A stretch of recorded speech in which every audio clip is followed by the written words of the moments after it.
안녕하십니까. 시위하던 사람이 경찰 버스 사이에 끼었다가 압사 직전에 간신히 살아난 사고와 관련해서 사람 안 죽었으니 다행이다 하고 그냥 넘겨버릴 일이 아니다 하는 말씀을 드리겠습니다.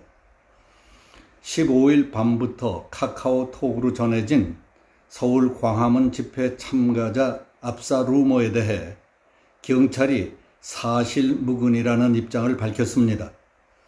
그날 오후 5시 50분쯤 집회 참여자 단체 카톡방에 한 시민이 경찰의 과잉 진압에 사망했다는 내용이 올라오면서 버스 2대 사이에 끼어있는 남성의 사진이 퍼져나갔습니다. 차 사이에 끼어있는 남성은 경찰이 세워둔 버스 사이를 통과하고 있었는데 그때 경찰 버스가 갑자기 움직이면서 시민이 끼어서 압사했다는 설명이 붙어 있었습니다. 목격자라고 주장하는 이들은 경찰 버스 사이를 지나가려는 시민을 경찰이 버스로 밀어버린 것 같다고 했습니다. 이에 대해 경찰 관계자는 한 집회 참가자가 오후 5시쯤 버스 사이에 끼어서 서울대 병원으로 이송된 것은 맞는다. 하지만 경찰이 버스를 움직였다는 것은 틀린 내용이라고 했습니다. 그 해당 버스는 1시간 넘게 정차 중이었고 참가자는 버스 사이를 지나가려다가 다친 것으로 보인다.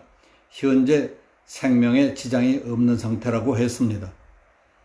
종로경찰서는 15일 오후 6시 단체 문자를 통해서 피해자는 병원으로 이송된 뒤 진료를 거부해 진료를 받지 않았고 경찰 조사에서는 다친 곳이 없다고 진술했다며 차량 운전에 의한 움직임이 나타나지 않아 교통사고가 없었던 것으로 판단해 내사 종결 예정이라고 밝혔습니다. 저는 차 사이에 끼었다던 곽봉구라는 분이 직접 유여해 TV에 출연해서 50여 분 동안 변호사와 일문일답하는 내용을 자세히 들을 기회가 있었습니다. 곽 씨가 직접 당했다던 상황과 위에 경찰이 밝혔다는 내용 사이의 차이라든가 이해 납득이 안 되는 부분들을 비교해 보겠습니다. 이 사건은 사망사고로 이어지지 않았다는 점은 천만다행이었습니다. 그러나 사고 발생부터 경찰이 일단 마무리할 때까지의 과정에 간단치 않은 문제, 어떻게 보면 반드시 짚고 넘어갔어야 할 문제점들이 있기 때문에 자세한 취재 보도가 뒷받침돼야 한다고 생각합니다. 경찰이 밝혔다는 내용 가운데 카카오톡으로 전파되고 있는 집회 참가자가 압사했다는 것은 사실무근인 루머라고 했다는 것은 정확한 표현이 아닙니다. 집회 참가자가 15분 이상 버스와 버스 사이에 끼어 심하게 가슴을 압박받았던 것은 사실이다. 그러나 압사했다는 것은 사실과 다르다고 했어야 정확한 표현이라고 봅니다. 경찰 관계자는 한 집회 참가자가 버스 사이에 끼어서 서울대 병원으로 이송된 것은 맞는다. 하지만 경찰이 버스를 움직였다는 것은 틀린 내용이다. 그 해당 버스는 1시간 넘게 정차 중이었고 참가자는 버스 사이를 지나가려다가 다친 것으로 보인다. 현재 생명에 지장이 없는 상태라고 했다는 부분도 그렇습니다. 버스 사이에 끼어서 병원으로 간 것은 사실이다. 그런데 경찰 버스는 일체 움직이지 않았다는 말은 이해가 되지 않습니다. 차는 움직이지 않았는데 앞에 사람들이 갈 때에는 무사했지만 곽 씨가 갈 때만 왜 끼었는지가 설명되지 않는 이야기 아닙니까? 인도에 있던 사람들이 차도에 시위 군중과 합세하지 못하도록 차벽을 설치했다는 것은 누구나 알고 있습니다. 그리고 버스와 버스 사이의 틈이 좀 넓게 벌어진 곳으로 건너가려다가 옷이 자동차 번호판에 걸려 시간이 잠시 지체될 때 뒷차가 차간 간격을 좁히기 위해서인지는 모르지만은 앞으로 다가오는 바람에 차 사이에 끼게 됐다는 곽 씨의 말은 쉽게 납득이 됩니다. 곽 씨 앞사람들도 여러 명이 버스 사이로 빠져나갔다고 합니다. 곽 씨가 차 사이에 끼어 소리를 지르자 시위하던 사람들이 달려와 소리를 지르며 차를 두드려도 차의 간격은 조금씩 좁혀 들어가 꼼짝하지 못할 정도로 차에 끼게 됐답니다.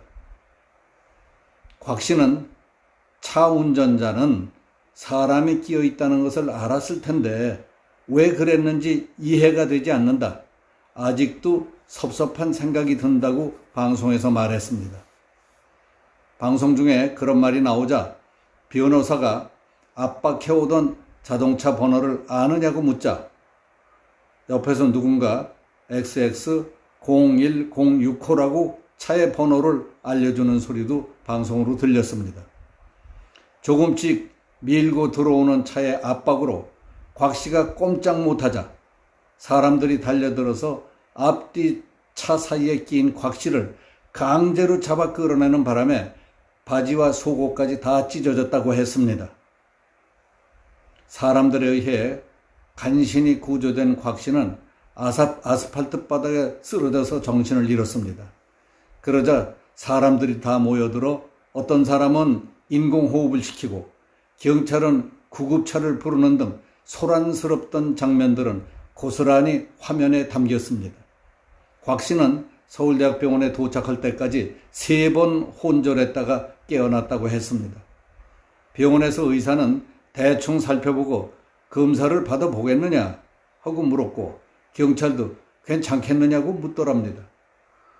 가슴이 아픈데 집으로 가겠다고 하자 종로서로 데려가서 진술서를 쓰고 집으로 갔다는 것이었습니다.